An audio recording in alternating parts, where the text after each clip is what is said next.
This is Manchester Voices, a podcast run by students at the University of Manchester.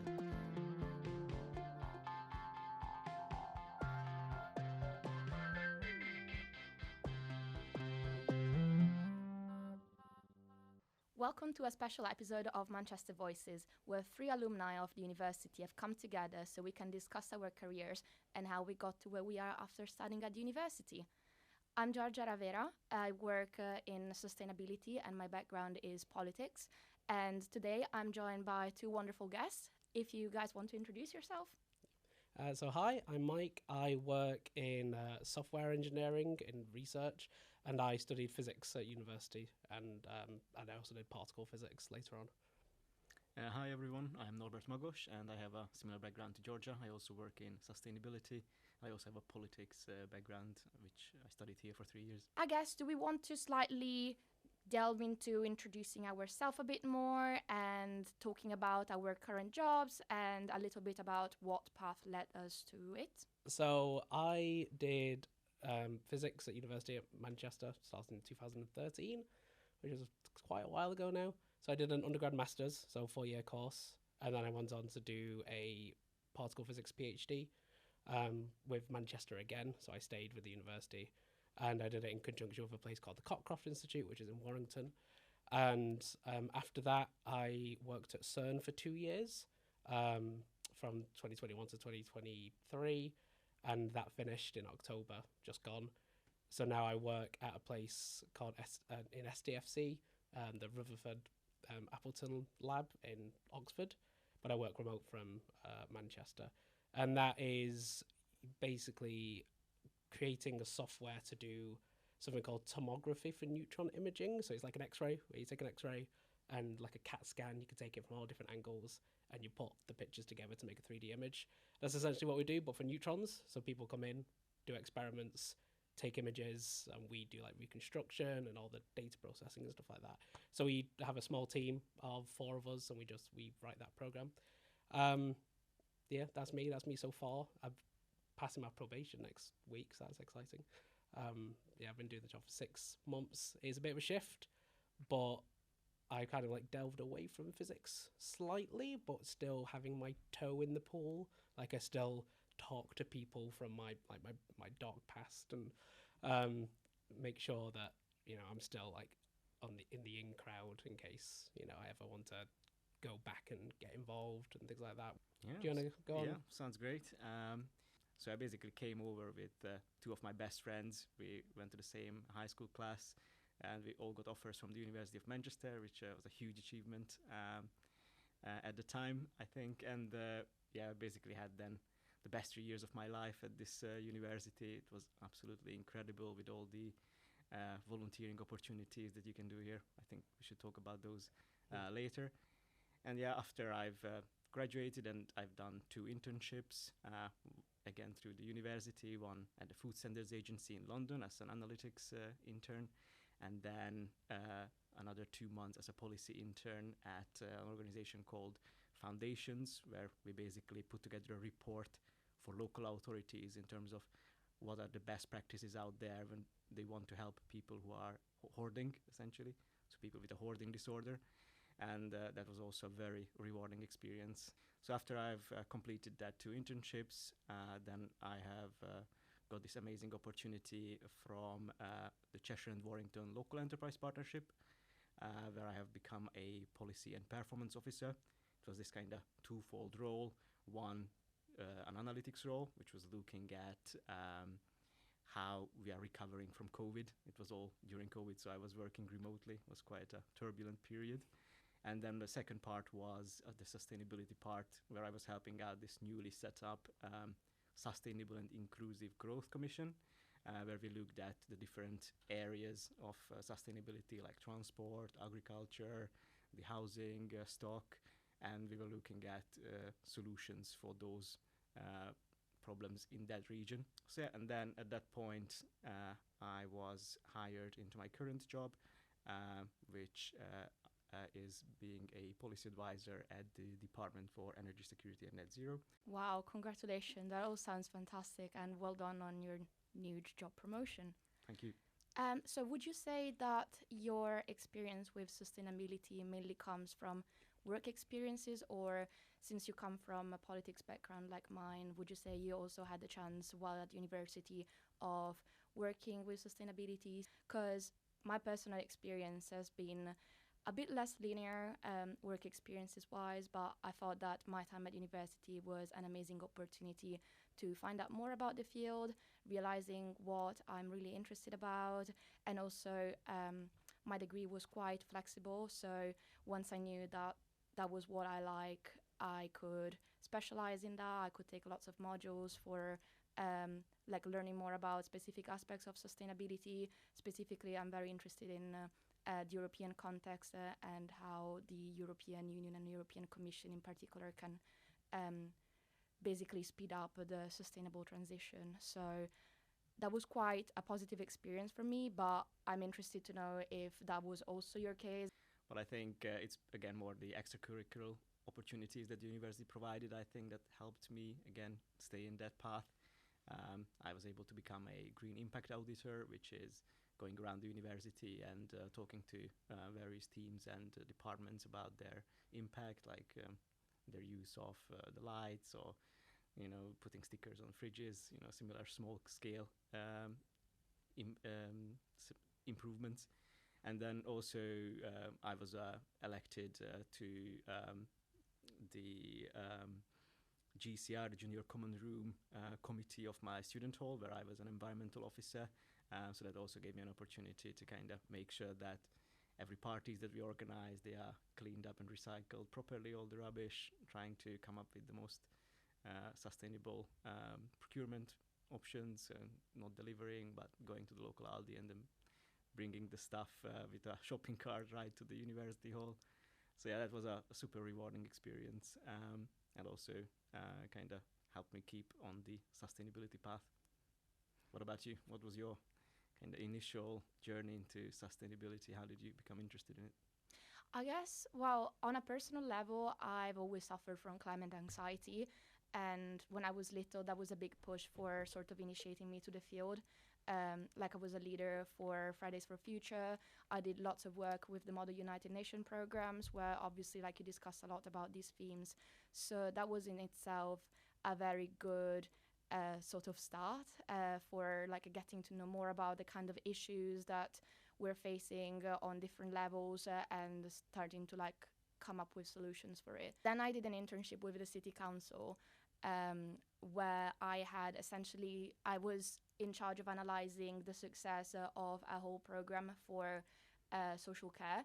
And then right at the end of it, I had to sort of create a presentation and come up with solutions for tackling the issues that practitioners basically had identified.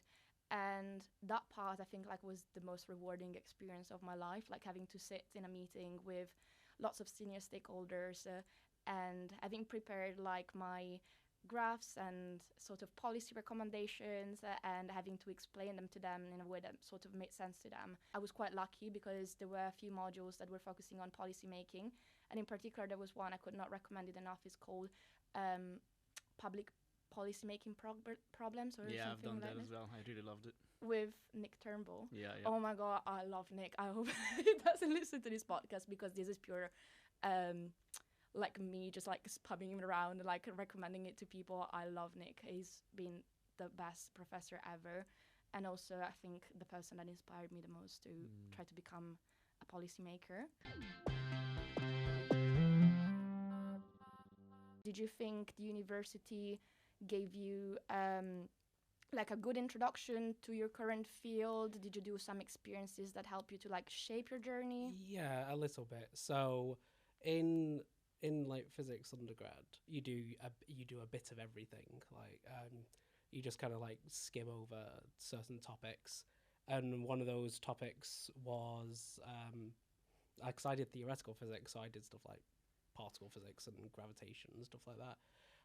So during my masters, I was just kind of concentrated on doing well, like getting a good degree. And because at that point, I had it in my head that I was like, I kind of want to become a professor, do research. Don't know what research I wanted to do, was just like I wanted to go do I wanted to lecture. I wanted to be the person teaching at the front of the a lecture theatre. But yeah, at that time I wasn't sure what I wanted to do. I wanted to do a PhD. I had no idea what it was going to be in.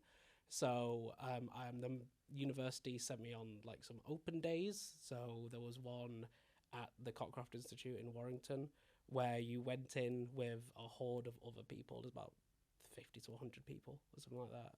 And all of the people who had PhDs open would come in and go, this is what in like 2 minutes ago, this is what the project is. This is vaguely how you're going to do it.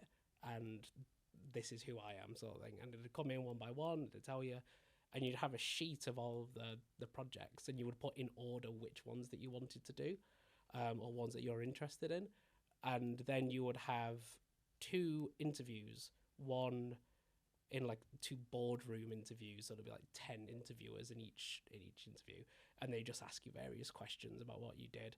And some of that was stuff that came from my undergrad. Some of it was stuff that like I'd looked into by myself and things like that. So one of the things that helped me is between in my 3rd year of my undergrad, I did a summer internship with the University of Lancaster on so it was basically designing a program to make it easier to calculate some things in particle accelerators and to make it a lot faster, because when particle accelerators are huge, so if you try and simulate the whole thing in one go, it's going to take forever. So it was an idea to like cut it into pieces, simulate it all separately, which took a fraction of the time and the cost, and then write an algorithm that would put it all together, so it was as if you did the simulation of the whole thing. So I did like a 6-week internship to do that, and I went, okay, this is really cool, like being able to, because I've never really looked at particle accelerators before, and I went and worked with a company called Electa in London who like build particle accelerators. So I was down there for 3 weeks, and they basically showed me around. They showed me how they build them, like the sort of work that they do, all the different departments, and I had somebody who helped me like do the computing, and it was really successful. They were really happy with it. I think they're using the program now. I hope so. But yeah, it really stokes my interest in like particle physics in that sense, particle accelerators. So then when I had these interviews for my PhD, one of the questions that was given to me was a question that I like solved during that internship. And I was like, brilliant, this is great, I'm going to look really impressive here. So I answered like all the questions, and then the person who asked me that question was the person I ended up doing a PhD with. He became my supervisor. So it really, like, university really helped me with, and he is a lecturer at this university as well. So and I had him during my undergrad, so I'd briefly spoken to him before. But in my experience, university is really good at networking, is getting you into talking to those people, because I don't know what it's like in like sustainability and politics, but as idealistic as we like to pretend that science is, a lot of it is who you know. Like if you know to talk to the correct people, or you can just put it out there that you're interested in something and you'll find the path to it. You really have to like try and go for it. So from then I did the PhD. After that, I ended up going to CERN, which was, I worked on the accelerators in France. I was in France for two years, and it was very, very similar to the sort of work that I did in my PhD. It was like the perfect opportunity. And I only found out about that was because I just sent out emails to people that I knew at CERN, that I knew through people, asking like, oh, have you heard about, are there any projects available coming up in the future? Do you know who I can talk to? The power of network. Yeah, exactly. Like it wasn't blanket emailing, like it wasn't quite as bad, but it was just trying to put feelers out there, and some people got back to me and let me know. A phone call basically asking when I could start. During my time at CERN, I did a lot of work with particle accelerators, but then on the side I did like a little hobby which was writing some code to make my life easier to do certain things. And that I spent more time on that probably than I should have done, because I just found it really interesting to do, and it was like I was learning a lot of things. And doing that essentially got me the job that I have now, because they were very interested in the fact that I'd done this like homebrew coding. So that was like in that interview that we talked about that quite a lot, and just doing some things on the side really helped out. Yeah, I think that's quite important these days, isn't it? Because lots of people kind of have very similar paths, and then when you come to job interviews, they look at you and it's like, what can you offer that is different? Or at least like that was my experience with all the job opportunities that I've had. And sometimes it's things that come from like your own passions or your own hobbies, and you don't really think when you do it that, oh, okay, this is going to be helpful later on. You just do that because you are interested in that, or because they can make your life easier. And then they sort of come up in these interviews and people are like, here, like, let's focus on that. And I think that's quite fascinating, because everyone is employable these days. It's just be sure and really believing that like what you do is special in its own way. I don't know, a lot of these like the side interests don't necessarily always have to be professional or academic, because there's, in a narcissistic way, there are hundreds of other people that are going to have the same degree that you do. They're going to have done the same modules, that on paper you look the same. So it is those small things on the side that I think make you look interesting and like are worth talking about. So I don't know if either of you, are there any things like that that weren't necessarily like that came from your degree? From my degree, I think the key kind of things that made me employable were the work experiences that I've done, where you can actually demonstrate that you have already done something from the skill sets that they require. So with my first real job that I didn't get through the university, it was my experience at the Food Standards Agency, which had the analytics part that was required for monitoring the COVID impact. And then I had the policy workshop that I've done with people who are hoarding. So the combination of those made me a suitable candidate. And then I've asked my manager why they hired me, and they said it was what made me stood out was getting a first at the end of my degree, which I thought was quite strange, because I thought in my area it's not really relevant. But it seems that there's still some organizations who do care about your grades. And the other one that I seem to be kind of easy to get along with, social. We chatted about David Attenborough and similar things during the interview. So I guess they've seen that there is some common ground to build on. And I think that convinced them that I would be nice to work with. So what about you? Do you think that grades played a role in your career development so far? I wouldn't say so far it has, but I was kind of surprised because I was trying to network and chat with people that are sort of from the field that I'm interested in while I was at university, and they all said try to get a first. Like it doesn't seem like a huge deal to you, but it is to some employers, especially in our field. And that kind of stuck. Then that said, like my first graduate job, they didn't even look at my academic performance. So I think like for that, the thing that sort of made me stand out a bit more was all sorts of experiences that I did outside my degree. And it was one in particular that came up, which was I did some cinema studies right before university, and I have directed a few movies, nothing serious, just like short films and like very like low budget projects. But because I was the director for them, and I was also a sort of like a joker in the production chain, they sort of liked my ability to like explain how I was able to like jump from one role to the other, and then like make everything sort of like work with like the actors, the rest of the crew, be a sort of like a leader in the field, even though if it was something completely different from like the field where I was applying for. But it's the sort of things that I was mentioning before, like transferable skills, like you're able to like show leadership in one sector, you can easily apply it to another sector, and it's the kind of things that like people do don't really think, this is going to help me for my career. I think like they can come up quite useful sometimes. My said things were things from the university, so There were some like little projects that I did, but also one thing that helped me was being part of a society.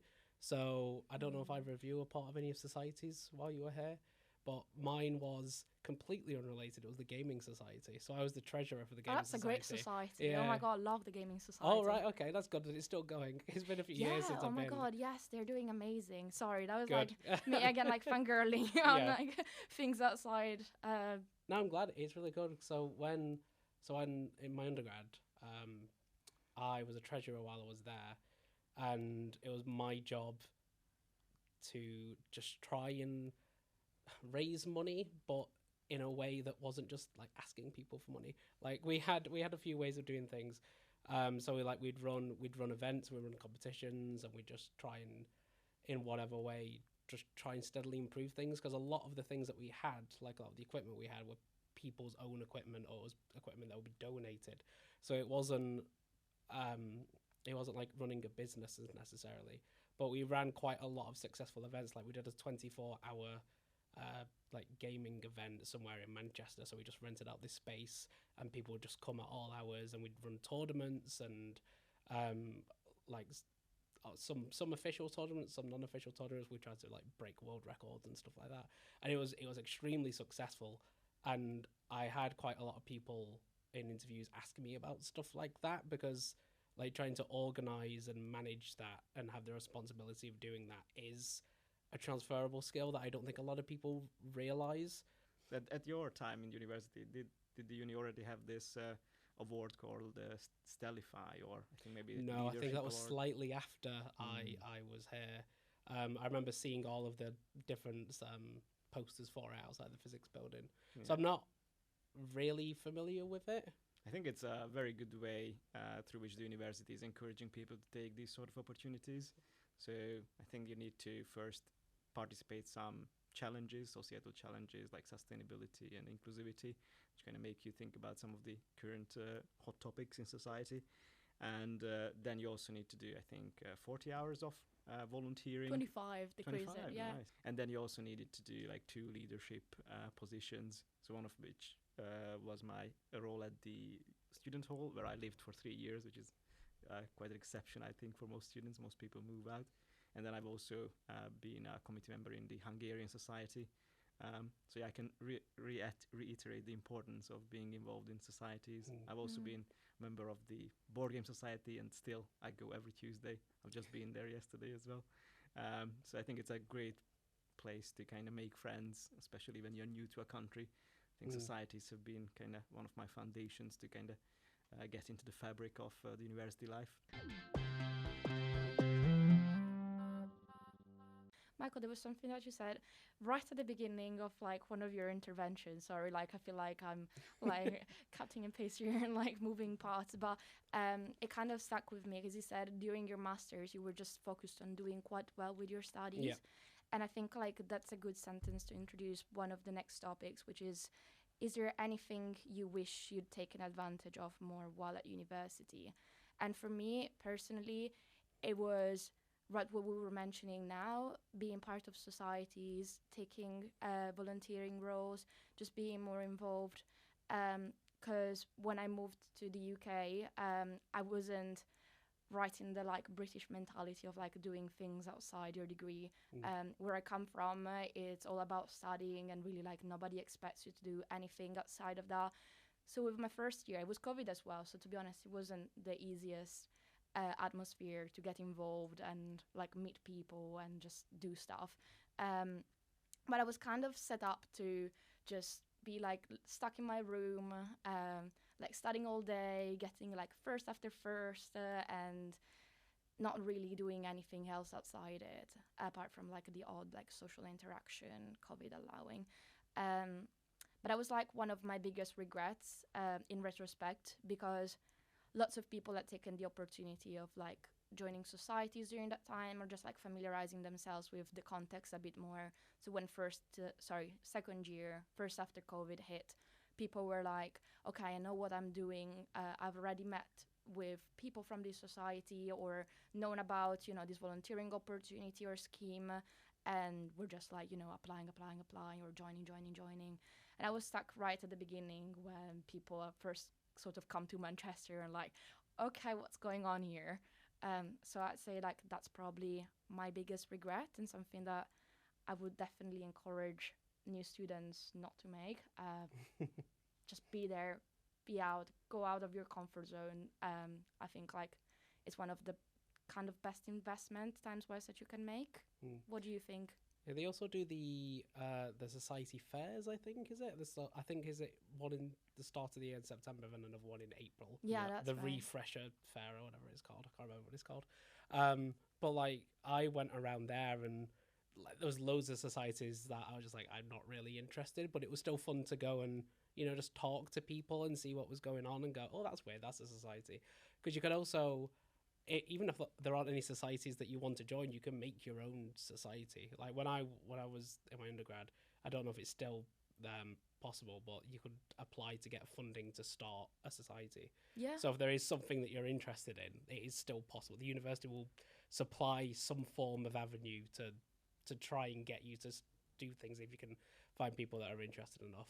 But there was also like there was the Physoc Society, so the physics department had its own society where we did all sorts of different events, and one of them was, funnily enough, probably the best event, but it doesn't sound like it on the face of it, was all of the lecturers, or the ones that would want to do it anyway, and all of the students would go on a night out in Manchester and just get drunk. But that's really good because you stop seeing people as, oh, you're my lecturer. Like, you get to know people, and that's when you get to have all these talks and discussions about like things that people are interested in.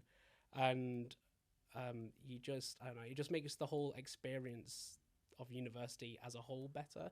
Because I think, because you're saying that you don't do any society stuff, or you weren't like trying to get into societies, I think even if society isn't a thing to try and make your CV look better or something like that, it would just make sure the whole university experience a lot happier and a lot better. Because if I didn't do the things that I did in the societies, I would be quite sad about that, because I have like friendships from there as well and contacts from there that I wouldn't have made otherwise. And like, grades are important, but I think at the end of the day they're not everything, because like, as I said before, there'll be a lot of people that will just have the same degree that you will, and the question is what makes you stand out from them, and it's all this stuff that surrounds it, I think. Absolutely. How about yourself? Do you have any regrets or any kind of, oh, I wish I had done that moment while at university? So yeah, I think this university is, I think, outstanding in terms of providing these sort of opportunities. So yeah, in terms of societies, I wish I had joined even more. I had some little bits of kind of exposure to the hiking society. I really recommend people to try that. I also went to the fresher event of the caving or speleology society, where we went down into a cave and was exploring an underground river, which was quite shocking. I've never really done that sort of thing before. And apart from societies, there's lots of kind of well-being opportunities. Like, I remember during my second year, I heard about this free massage that they've done during Wellbeing Week, and you can do lots of things like free yoga sessions, and I've done self-defense. So you can do tons of sports. I wish I've joined a sports society like badminton or something similar that I've kind of missed out on. In terms of other stuff, I've also wished I've done an Erasmus year abroad, maybe like somewhere in like Singapore, or like an exchange, a gap year abroad. I think that's a great opportunity to get some funding and try to experience a different culture. Although I believe that since I'm already coming from a different culture, this would be enough. But I think it's never enough. It's good to experience anything that you have an opportunity to experience, I think, at university. Also, I wanted to kind of mention that another regret of mine is that I haven't done more of those kind of extra courses on the top of your compulsory or credit-based courses. So I'm not sure if many people know that, but you can just talk to any lecturers that are doing a course that is outside of your study area and you are interested in, and just sit into some of those lectures throughout, be it economics, or even I've sit into one of the lectures that was held by Brian Cox as a politics student. So I think knowing what's going on outside of your core modules and chosen modules, I think is a great way to kind of get a bit more interdisciplinary exposure of university life. We had a few things like that. Like, I did some maths modules that weren't really they were part of my degree, they were credited, but we were given the opportunity that if you could find a module that you wanted to do, then the university would let you do that. So I learned some fluid dynamics and stuff that I wouldn't have learned otherwise, that I still remember. It was still really good. But in terms of group work, we had labs every week. So we would get put in pairs or sometimes in a team of 3, and we'd just be given an experiment. This is your aim. You have 6 weeks. You try and get the best results that you can. So that was really good, because you also did it all different experiments in the same room as well. So you just kind of talk to other people about their experiments, oh, what are you doing there, and things like that. So you learn quite a bit that way. So there was a good module-based way of doing group work. Outside of that, it was you kind of leave to do study groups. So if you wanted to study with other people, you can. So there's places in the library where you can just book out a room and there's a whiteboard and stuff like that. You can just work through problems together. So I did that with a few of some other students, with a few of my friends, and that helped a lot.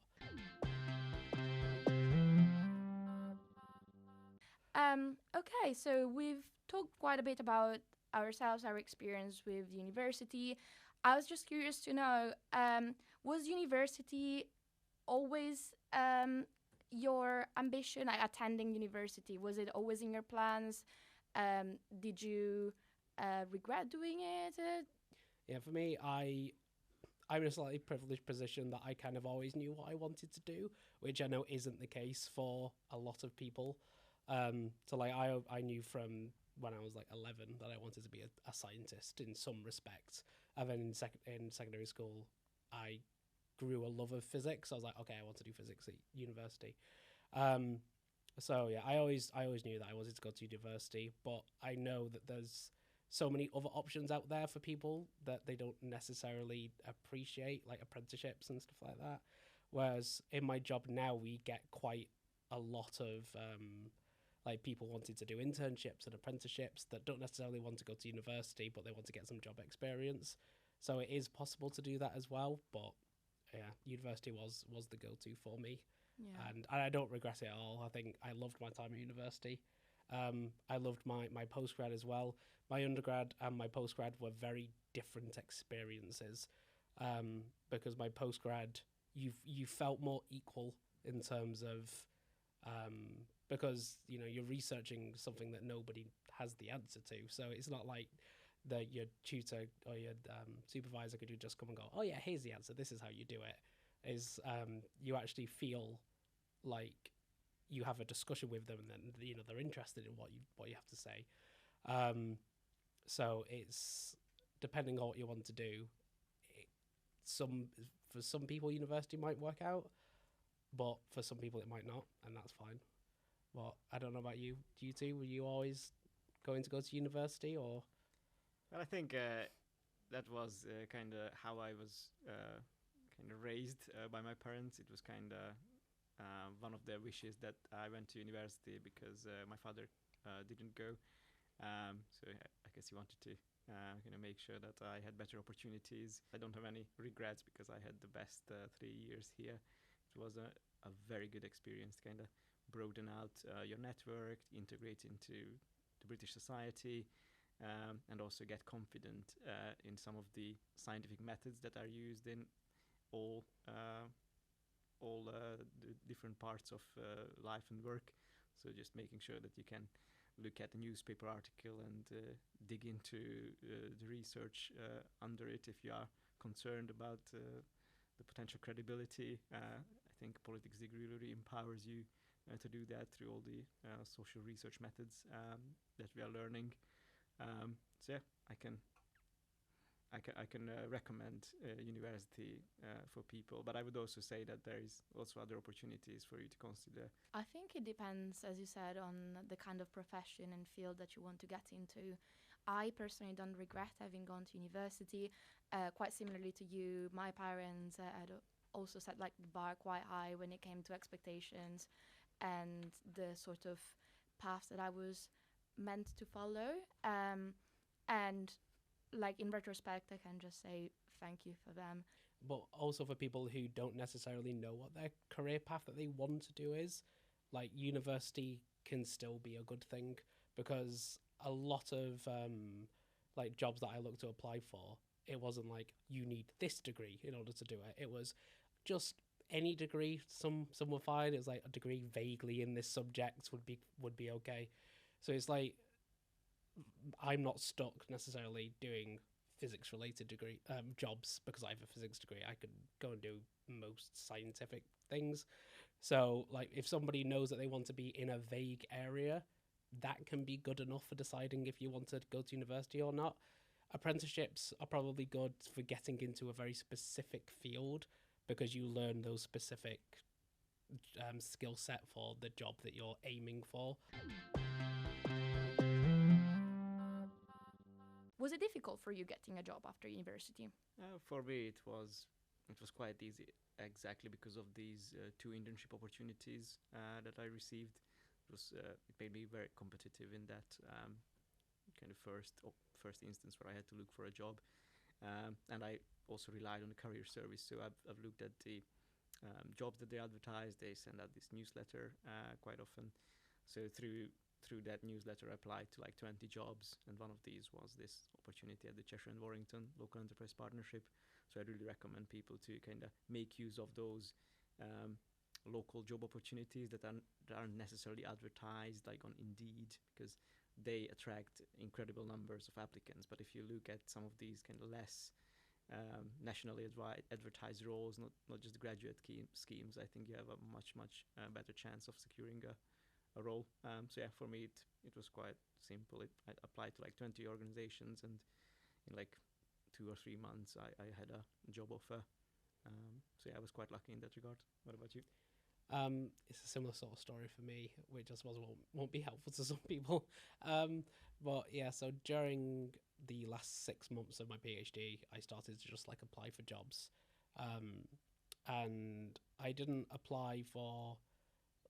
necessarily like search for jobs like on websites like Indeed or something like that.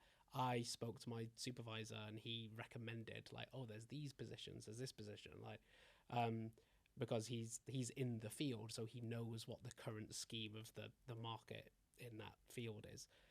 So I ended up applying to like some of these positions and just like asking people. Like, I think I messaged people on Twitter that I knew that worked at these places to ask like, do you have any advice on like applying? And they gave me some help. And like on LinkedIn as well, for me personally, LinkedIn is very useful because a lot of my field uses LinkedIn quite a lot. So just kind of like asking questions and seeing what projects are being funded and things like that.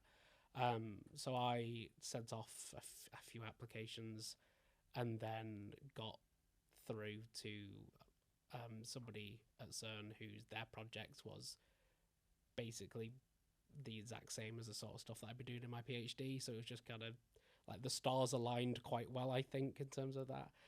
So I ended up having that job for 2 years. But then the way that I got my current job is I put on LinkedIn, because I knew I had a fixed term contract of 2 years, I knew that I'd have to look for another job. So ahead of time, I just put on LinkedIn, like, I'm looking for another job. If anybody knows of any positions that are opening up, like, let me know and I'll look into it. And somebody that I knew from my time at university said, oh yeah, we have a few jobs opening up soon while we're working, like, here's a link to it so you can have a look at it. Like, I think you'd be really good for it and things like that. So then I ended up applying for it, which is the job that I have now. And the person who recommended that job to me is my line manager. So it's yeah, it's just finding the information out there, because I'm not sure that those sorts of jobs would have appeared like in the general market unless you specifically looked at them. So I think that there are the jobs out there. It's just knowing that those are the jobs that you can apply for. Yeah. So Top tip, just to recap, top tip for prospect applicants: search locally instead of going on just very general websites. Yeah. Use LinkedIn. Speak to people that you know. Yeah, maybe make friends with people in the third year of your program when you're fresher, and then once they've graduated, they can tell you all about the job opportunities in their organizations. I'm doing that now with my. I'm doing that for my friends still at uni. So I think most people would be happy to do that for you if you make friends with some older students. yeah, I think odd people are just happy to talk about their jobs as well. Mm. So like I've always learned that it's a very open thing of, if you just want to talk to somebody about the work that they're doing, just ask them. No one's, unless it's like secret, like it's behind like walls of security. Like unless somebody hates their job, I don't think that they're gonna go, no, I'm not gonna talk to you about what I do. Like if people are working and they're interested in what they're doing, people are more than happy to talk to you about it, which is a very good way to just try and get into an area as well.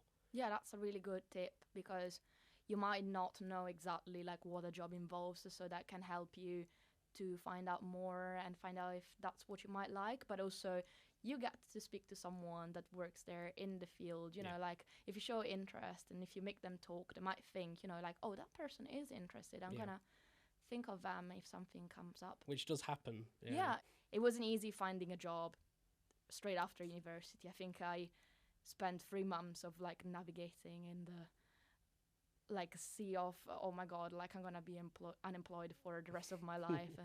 And lots of blank applications, like when you send CV, cover letter, you send nice emails, you send follow-up emails, and like, nothing comes back. So that was quite a stressful period, but it does work out. Like I think if you're like persistent enough, and if you don't let your like negative thoughts kind of interfere with what your dream and ambition is, you try and persevere when you're applying and nobody's like replying. I think a lot of people struggle with like imposter syndrome. I don't know if you two have ever had issues with I think everybody does, and whoever doesn't is lying. But like the belief that you shouldn't be where you are, you shouldn't deserve to be in the position that you are, like ignore that voice. Yeah, people always do that with every kind of next challenge. You're putting it on a pedestal, like it's above you. It's gonna be this super difficult, super professional environment. And when you actually get there, you find that it's great, but it's nowhere near as far from you as you imagined in the beginning. Yeah, exactly. I once had a good piece of advice to do with like imposter syndrome, which was, if you, like, a lot of people don't want to start doing something because they're scared to do it and they don't think that they can do it, which is, if you have the opportunity to, just start doing it, even if you think you're going to be bad at it, and then do it for, I don't know, a few weeks, few months, something like that, and then compare like if you're learning a new skill or something, compare the work that you're doing to the work that you were doing 3 months ago, and you should be able to see if there's a clear difference between the two things. And if there are, then you've won. You've beat imposter syndrome. Like, the voice that was telling you that you couldn't do it was wrong, so you shouldn't believe it going forward. But yeah, a large amount of people that I've encountered suffer from that, and it's just not true. Just because people aren't replying to your job applications, it's not a reflection on you. It's a reflection of that company's just busy. Like, that company's just getting a lot of applicants, which is unfortunate, but it happens. That's the reality of the world that we live in. But yeah, I think perseverance is the way to go forward, and just don't let it get to you, really. As easy as that is to say. Last question, I guess. What does the future hold for you? Big question. That's a very, very difficult question. Do any of us know? Yeah, I'm always open. The foreseeable future. Yeah. Yeah, I'm always open to new opportunities. most recently I've been considering putting in my head into a kind of public competition for becoming a member of the European Parliament through a party. It's not going to happen. Like there's 0.001% chance. That's that but imposter syndrome speaking. Yeah, possibly, possibly. But yeah, just keeping your mind open to opportunities. Keep being subscribed to job newsletters. I'm subscribed to civil service jobs where you can put in what sort of grade and what sort of area you're looking to work in, and then it just sends you every 2 weeks the new vacancies. So that's how I find my current job as well. So yeah, I'm at the moment quite happy where I am. I really like my manager. He's really empowering. I love the environment as well.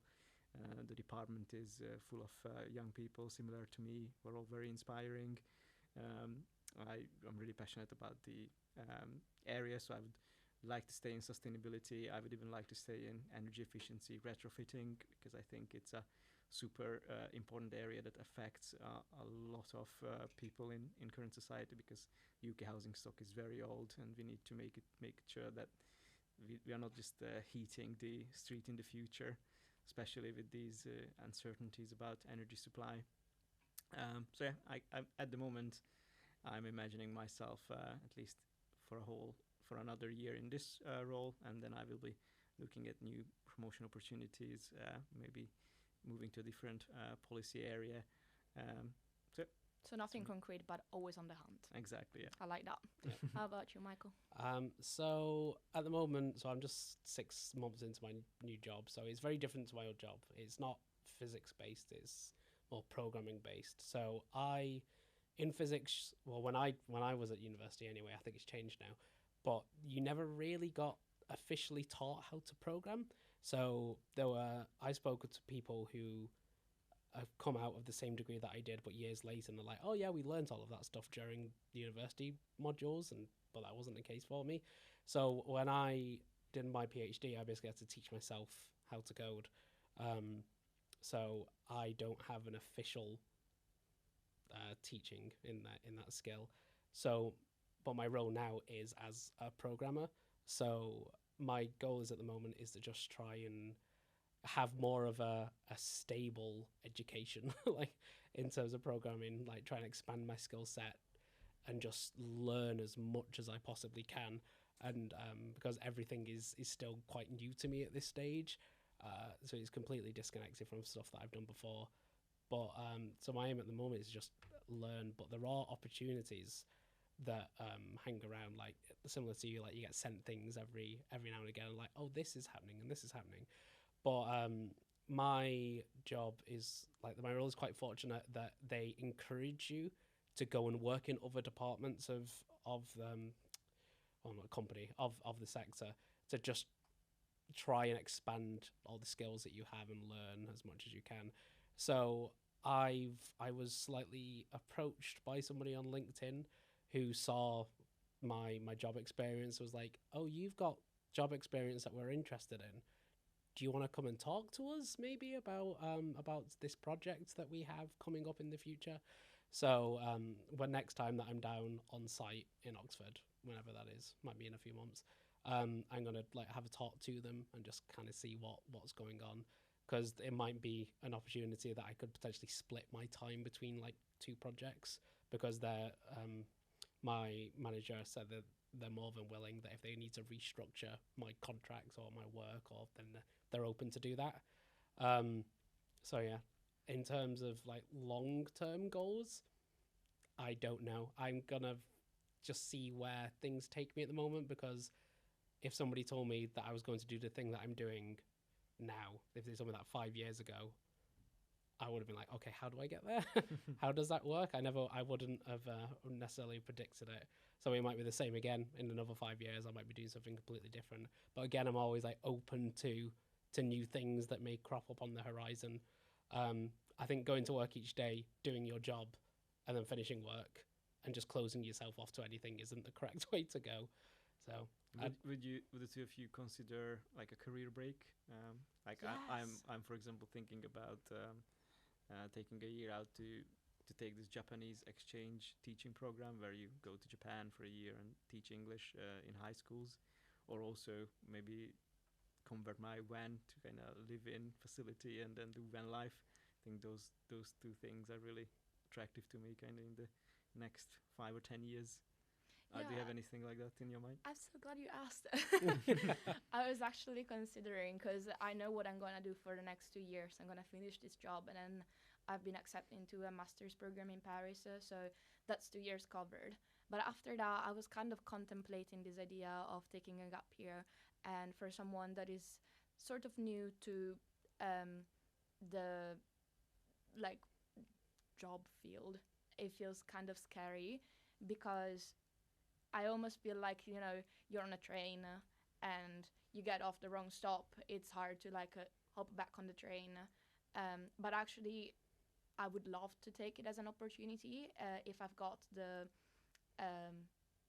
sort of conditions to do that, because having a gap year is not just for people that don't know really what they want to do. But from my perspective, I sort of feel like, I'm approaching the ends of my study career and beginning of my professional career. That sort of feels like, the end of an era and the beginning of a completely new one. And from there onwards, I feel like if you're lucky enough to get into a stable job position, it's hard to opt out.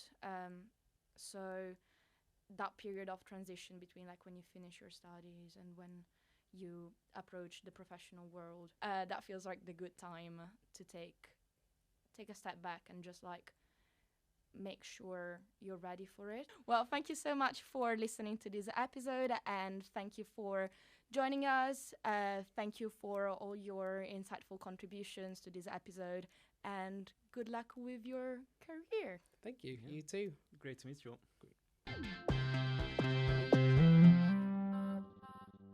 If you've got a topic you want us to discuss, drop us a message on Instagram at officialuom and mention Manchester Voices.